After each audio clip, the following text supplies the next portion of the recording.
Good morning, dear students. First question from your textbook exercises. Have a look. On 1st January 2009, Sudha of Srinagar consigned goods value of rupees 20,000 to Indira of Warangal.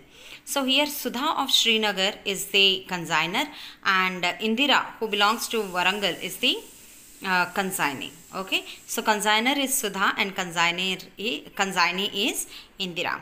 Now further have a look. Sudha, she paid cartage and other expenses, which is 1500, and on 1st of April 2009, Indira, she sent account sales which had the following information.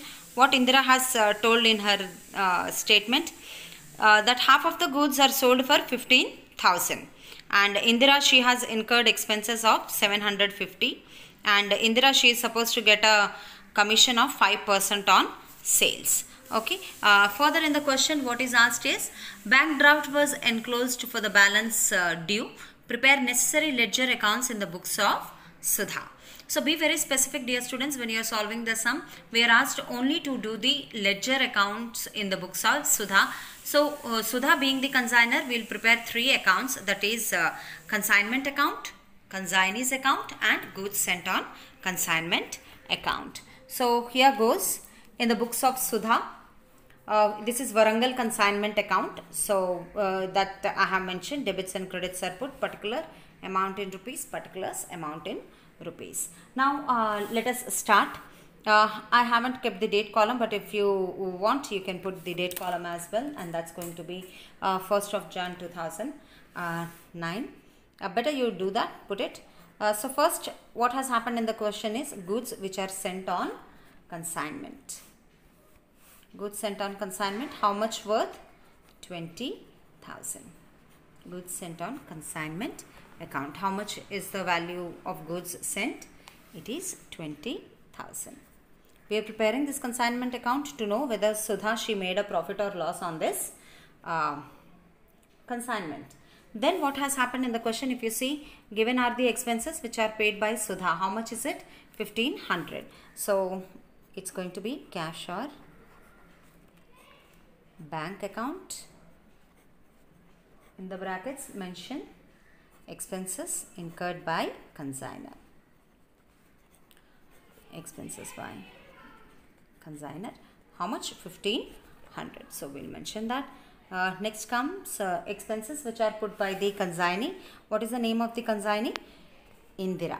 So we'll put that to Indira account, and within brackets expenses incurred by consignee.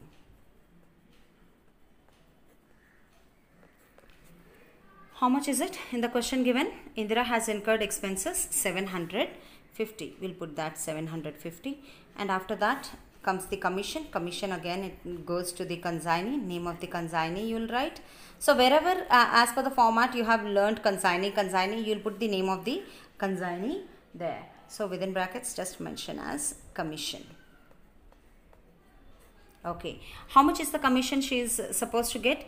5%. 5% on what? The sales which is done, 15,000. So if you calculate 5% of 15,000, will get 750 rupees. Okay, so that 750 will put here. Do not get confused. The expenses amount and the commission amount both have come to the same. Okay, 750 we have put. Now towards the credit side, we have again name of the consignee by Indira account. This is sales which is done by her. How much sales she has done? Half of the items she has sold, and she has sold it for 15,000. If you see here, half of the goods sold for 15,000. Okay, sales made by her.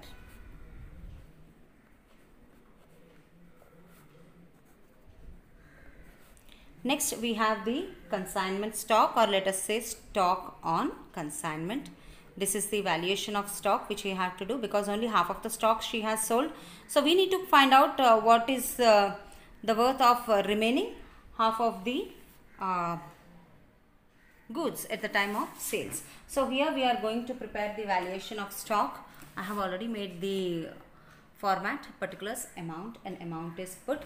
Okay, we are whenever you have unsold stock, unsold goods, how much is the worth of unsold goods? 20,000 into half, that is going to be 10,000. Be very careful, dear students, if you get a question like this where half of the goods are sold, or say 50% of the goods are sold, directly what we'll do is we'll calculate on the unsold stock itself. Earlier, how we used to do the value of goods, we used to take the cost of the goods which are sent on consignment, and then we used to add the non-recurring expenses, and whatever the answer used to come from the leftover stock we used to do. Here also we can do like that, but this is the easiest way where unsold stock you can directly get it. So how much is the value of unsold stock? 10,000. So here what we are going to do is we are going to add the non-recurring expenses on these unsold stock, because it is half. So the non-recurring expenses also we will be taking half only. First one is non-recurring expenses incurred by consignee. Expenses by consignor, sorry. So consignor on the whole, on the goods, how much did she spend? 1,500. We are calculating, we are taking only half of it, that is going to be 750 rupees. Then non-recurring expenses by consignee. Alright, now dear students, this you will have to keep it in your mind very, very clearly, that when expenses are given like this, if you see Sudha has paid cartage and other expenses, very clearly it is given that it is a non-recurring expense. But here Indira incurred expenses, we don't know whether it is non-recurring or recurring. So in that confusion we will not consider these expenses at all. So there won't be any expenses taken on the part of Indira. Okay, so we are adding this 750 to that 10,000. We got 10,750 as our unsold stock value of unsold stock. Okay. Alright. So 10,700 is going to be the stock on consignment. Okay, let us see the totals. I guess yes, our credit is more. The total is coming to 25,750.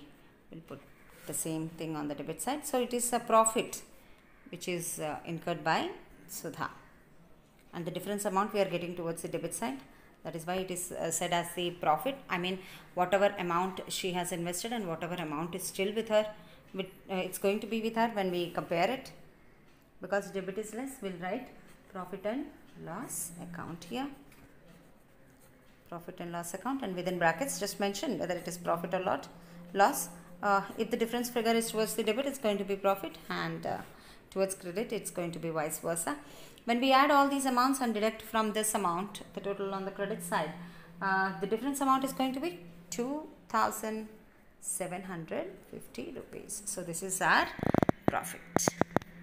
Alright, now we'll be preparing Indira's account.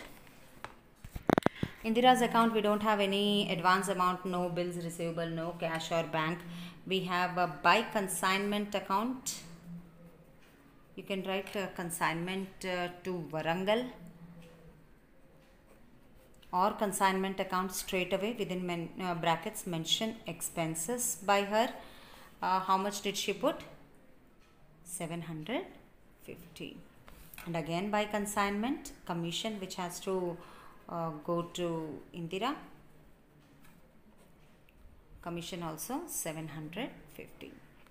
Mention clearly in the brackets. Okay, then we have the bank draft. Any other entry? Yes, the sales which is done on this consignment to Warangal. How much did she sell? Half of the stock is sold for 15,000 rupees. So from these 15,000, after she takes off her expenses and commission, what is the difference amount? What is the value? What is the received balance which is due to the Sudha? It is 13,500. Total both the sides. 15,000. This side also 15,000. A difference amount of 13,500, which is to be given to Sudha or received by Sudha. We'll write by bank account received balance due. Means the balance which is Sudha supposed to receive, that is due. Received balance due. Okay. So this is Indira's account. Then we'll prepare goods sent on consignment. Always remember, goods sent on consignment is a part of our trading, purchase and sales. So it will be shown in the purchase trading account, consignment. So actual amount of goods sent on consignment should be written here, not the value of sales, not the value which is made after sales. So it's going to be 20,000, which initially Sudha has sent to Indira. So here we close our trading account, our financial statement. Okay, so this is how you will have to do your first sum, dear students. Valuation of stock, whenever it is asked, you will show it here. And also in the working notes, you have to show the calculation of commission. I'm just writing it in short. So working notes, calculation of commission, you will show whatever you are calculating. Like I have done it in rough, but you see to it that calculation of commission you will show. That is 5% on sales, write clearly. And sales is 15,000 into 5 by 100, you will get 750. So this is how you will be calculating your first sum, dear students. Second sum is just a copy where 50% of the goods are sold is said. You just do it this way. Even valuation of unsold stock, if you have any confusion, you can just directly take the total goods sent on consignment. How much is sent? 20,000. And we can add the non-recurring expenses of the consignor, that is total expenses, that is 1,500. Non-recurring expenses of the consignee we will not add because we don't have any clear idea about what is that. Okay, so total, that is total amount of goods is this much. Half of the goods are left. If you divided it by 2, you will get 10,750. Okay, whether you calculate the way is told earlier or this way, your answer is going to be same. Okay, there on the total product you are calculating and you are dividing it by half. Here half of the goods, the stock which is unsold is taken, and the recurring expenses, half of it is added to it. So that is how we are getting valuation of unsold stock. So whichever way you find easy, you can go about that. So that is about this. Thank you for listening to my class, dear students. Any doubts, just call me.